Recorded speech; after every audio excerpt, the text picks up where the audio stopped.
ரஜினிக்கு நான் வில்லனா? ஷங்கரை கடுப்படுத்த கமல். ரஜினியும் கமலும் ஆரம்ப காலங்களில் பல படங்களில் சேர்ந்து நடித்திருக்கிறார்கள். அதன் பிறகு இருவரும் இணைய முடியாத அளவிற்கு இருவரையும் பிரித்தது ஈகோ. இனி சேர்ந்து நடிப்பதில்லை என்ற முடிவுக்கு வந்தனர். கமல், ரஜினி இருவரும் சேர்ந்து கடைசியாக நடித்த படம் அலாவுதீனும் அற்புத விளக்கும்.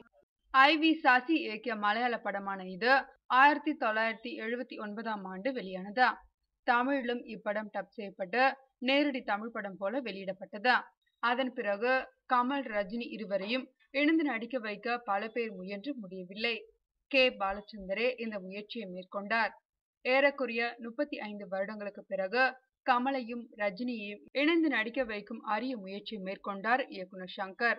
லைகா மொபைல் தயாரிப்பில் ரஜினி ஹீரோவாக நடிக்கும் எந்திரன் 2ஆம் பாகத்தில் கமலை வில்லனாக நடிக்க வைத்தால் என்ன என்று நினைத்த ஷங்கர் விஷயத்தை சொல்லாமலே கமலை சந்திக்க போயிருக்கிறார்.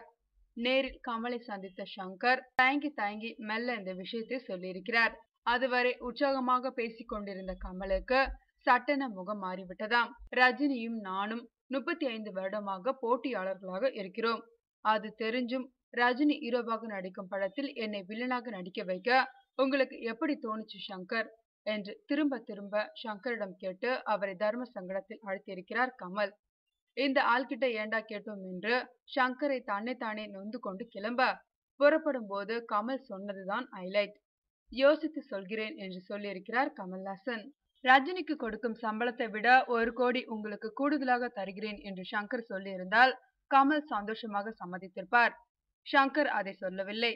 எனவே ரஜினிக்கு வில்லனாக நடிக்க கமல் மறுக்க தற்போதைய தகவலின்படி விக்ரம் நடிக்கிறாராம்.